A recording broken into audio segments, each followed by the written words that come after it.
On finirait même par croire qu'au bout d'un moment, le réalisateur derrière la caméra, lui aussi, s'est transformé en zombie.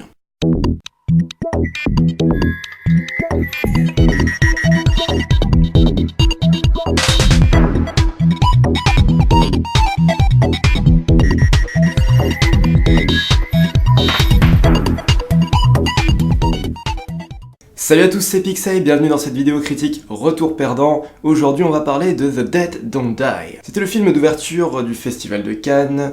Ça fait super longtemps qu'il est sorti, je l'ai vu super en retard, mais bon voilà. Toujours est-il que ce film m'intriguait un tout petit peu, alors voilà, du Jim Jarmusch, c'est pas un réalisateur que je connais du tout, je sais que le style du réal est très particulier, que c'est souvent lent, qu'il y a très peu d'aventure, de propos à l'écran, hein, voilà, c'est surtout beaucoup de finesse, peut-être un petit peu de réflexion, mais vachement intérieure. The Dead Don't Die ne fait bien sûr pas exception à cela, mais on va voir pourquoi ça fonctionne pas, et pourquoi il y a quand même un planté par rapport au support de base. On est quand même là pour parler d'un film de zombies, d'un film un petit peu satirique, avec un casting plutôt fantastique, et il y a rien de tout cela qui n'est jamais mis en valeur. C'est quand même assez triste, et c'est pas forcément acceptable non plus, voilà pourquoi on va plutôt le classer en retour perdant aujourd'hui. Alors l'histoire de The Dead Don't Die, donc, c'est une petite ville qui s'appelle Centerville, je crois, aux États-Unis.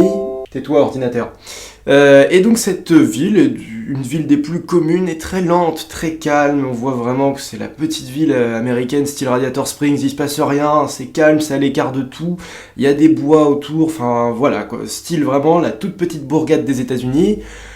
Avec chacun des citoyens, un peu casse-couilles, un petit peu lents, enfin tous des caricatures, vous voyez, il y a le fermier raciste, vous avez le Renoir très sympathique, très cool, voilà, qui est sympa avec tout le monde. Vous avez le geek, là, le marchand de masques, de trucs geeks, de déguisements, voilà, vraiment plein de caricatures autour de cette ville. Et puis ça arrive comme ça, on vous l'annonce, on vous dit que la pollution a atteint un stade beaucoup trop élevé et que non content de détruire la planète, ça dérègle totalement les systèmes, ça dégage des vapeurs toxiques, ça fout le bordel chez les animaux, la lune devient un peu rose et dégage une aura un peu maléfique, et puis tout ce bordel fait qu'il y a des zombies qui se réveillent. Voilà, donc comme vous le voyez, l'histoire s'arrête à peu près là, et ensuite le reste, ça ne sera que des situations très peu comiques, mais voulues en tant que telles, afin de confronter les vivants face à leur peur, face à leur situation en rapport avec les zombies. Donc c'est-à-dire qu'on a Bill Murray, Adam Driver, ça c'est vraiment le duo du film. On a aussi une autre actrice qui est avec eux, mais qui est pas très souvent présente, elle est quand même souvent dans le fond de l'image, elle est pas très essentielle non plus à l'histoire, on va dire, mais c'est vraiment la découverte, la réaction de Adam Driver et Bill Murray, qui est pas du tout proportionnelle à la situation d'ailleurs, ça va vraiment avec le contexte très satirique voulu par l'auteur. Du côté des zombies, on aura Iggy Pop, et après tous les personnages dont je vous ai parlé, on a également Selena Gomez qui fait partie d'une petite bande de jeunes qui vient passer des vacances, ou je sais plus, qui est de passage dans la ville. Voilà, ces trois jeunes vont eux aussi devoir faire face à cette annonce, voilà, des zombies qui sortent de terre. Et en fait, finalement, tous les personnages un à un de la ville, tels qu'on les a présentés un peu grossièrement et très rapidement au début du film, vont d'une façon tout à fait conne, eux aussi finir par se faire becter par les zombies sans forcément réagir là aussi comme il faut, quoi. Voilà, c'est une bande de cons qui, au lieu de courir aux abris, d'appeler l'armée ou les flics, vont rester chez eux en disant « Holy shit! Is that zombie? Ouais mec, c'est un zombie, alors bute-le, je sais pas, cours, fais quelque chose, si tu veux faire une vanne, tu peux la faire. » Le pire, c'est qu'on n'a pas tout à fait affaire à des zombies agressifs dans le film, hein. Vous voyez, c'est le zombie lambda qui marche à 2 km/h, qui est incapable de courir. Donc en gros, si tu sors et que tu cours et que tu les esquives assez bien, tu crains rien du tout. Et si tu restes chez toi, ils sont pas capables de défoncer une porte, alors...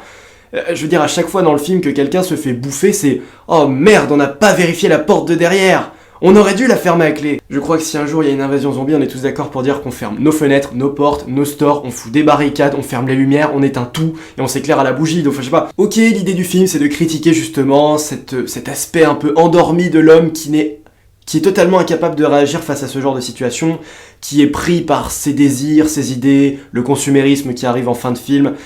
D'accord. Mais du coup, je trouve que le film est juste super chiant. Alors là, le rythme, il est flingué, mais complètement. On a affaire à un film qui fait 1h45, je crois, mais sans aucun déroulé qui soit satisfaisant. Vraiment, c'est super emmerdant. Et alors le final, il est pas tellement à la hauteur non plus de l'idée attendue.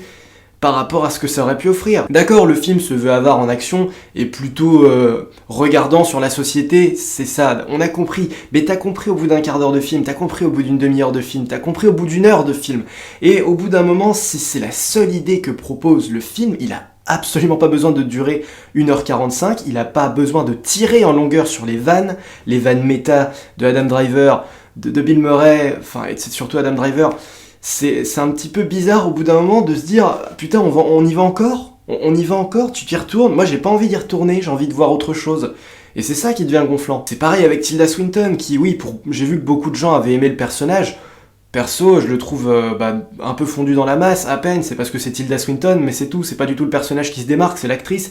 Et à la fin, genre elle se barre avec les extraterrestres, j'ai même pas, enfin au bout d'un moment j'avais décroché, hein, j'étais en train de parler avec mon voisin.